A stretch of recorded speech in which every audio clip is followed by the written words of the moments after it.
அனைவருக்கும் வணக்கம். நான் உங்கள் பிஎம்கே சம்பத் சுப்பிரமணி. நிறைய பேர் என்கிட்ட கேட்குறது என்னென்னா, சார் செய்வினை இருக்கிறதா, செய்வினை உண்மையா அப்படின்னு கேட்பேன். நானே கேட்குறேன், இனிப்பு அப்படின்னு ஒன்று வருதா, கசப்புன்னு ஒன்று உண்டு, மகிழ்ச்சி துன்பம், நன்மை தீமை, உயரம் குறைவு, நீளம் அகலம், ஒவ்வொரு சொல்லுக்கும் எதிர் சொல் எப்படி இருக்கிறதோ, நல்வினை என்றால் தீவினை ஒன்று உண்டு.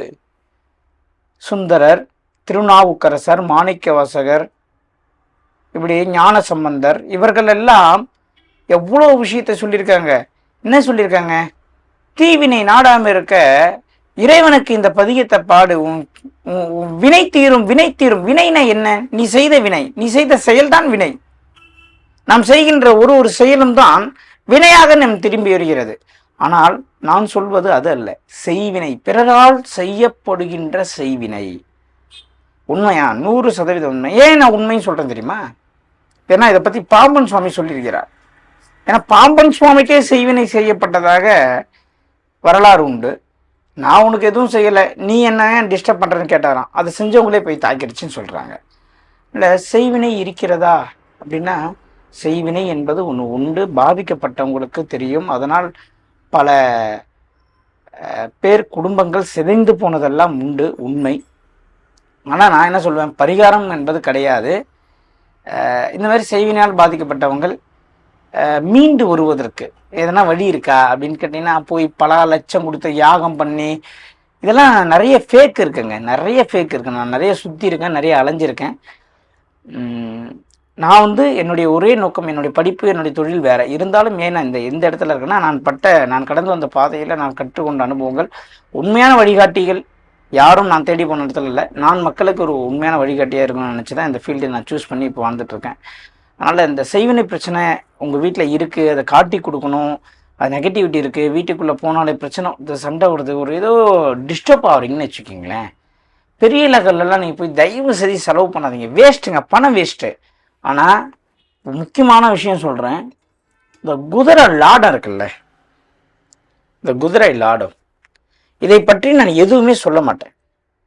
ஆனால் ஒரு விஷயத்த சொல்கிறேன், உங்களுக்கு செய்வினையால் டவுட் இருக்குது, செய்வினையால் காரிய தடை இருக்குது, செய்வினையால் வீட்டில் ஏதோ மென்டலி டிஸ்டர்ப் ஆகுறீங்க அப்படின்னு நீங்கள் மனசார ஃபீல் பண்ணிங்கன்னா, இந்த குதிரை லாடத்தை வாங்கி கட்டிடுங்க.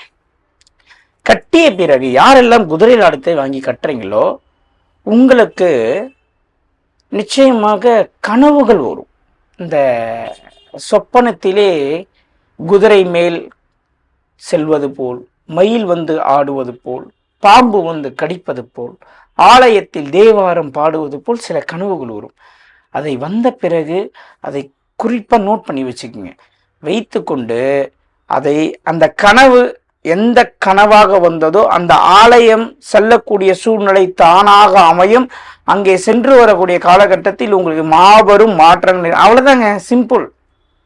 அங்கே அந்த கோயிலுக்கு சென்று வரும்போது மாபெரும் மாற்றம் நடக்கும். ஏன்னா குதிரை லாடத்துக்கு உண்டான, குதிரை லாடத்தை பற்றி மட்டுமே நான் ஒரு வீடியோ பேசுகிறேன், கொஞ்சம் வெயிட் பண்ணுங்கள்.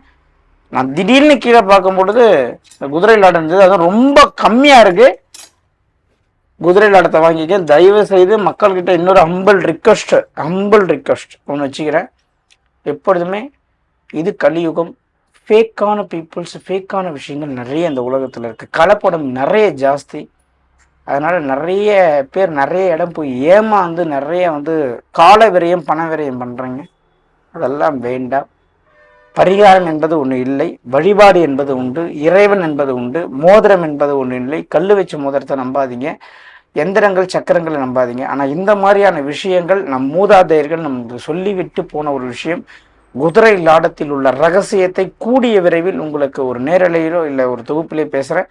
செய்வினையால் சில பேர், சார் சும்மாவேலாம் வாங்கி கட்டிக்காதீங்க, அது கிடைக்கிறவங்களுக்கு கிடைக்காம போயிடும். உண்மையிலே நீங்கள் பாதிக்கப்பட்டிருக்கீங்க, உங்களுக்கு தடை இருக்குது, தடங்கள் இருக்குது, உங்களுக்கு அந்த ஃபீல் இருக்குது, அந்த எண்ணம் உள்ளுக்குள்ளே இருக்குது, உங்களுக்கு செய்வினை உண்மையாக இருக்கிற மாதிரி நீங்கள் ஃபீல் பண்ணுறீங்கன்னா மட்டும் குதிரை லாடத்தை வாங்கி உங்கள் வாசலில் கட்டுங்கள்.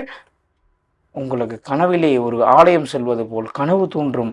அந்த ஆலயத்திற்கு சென்று வரக்கூடிய சூழ்நிலை ஏற்படும். பிறகு உங்கள் வாழ்க்கையில் மாபெரும் மாற்றம் ஏற்படும். இது அதிசயம், ஆனால் உண்மை. இதெல்லாமே நடக்கும் பாருங்களேன். அதுக்கப்புறம் நீங்களே என்னை கான்டாக்ட் பண்ணுவீங்க. நன்றி, வணக்கம். மீண்டும் ஒரு நல்ல பதிவில் சந்திக்கிறேன். நன்றி, வணக்கம்.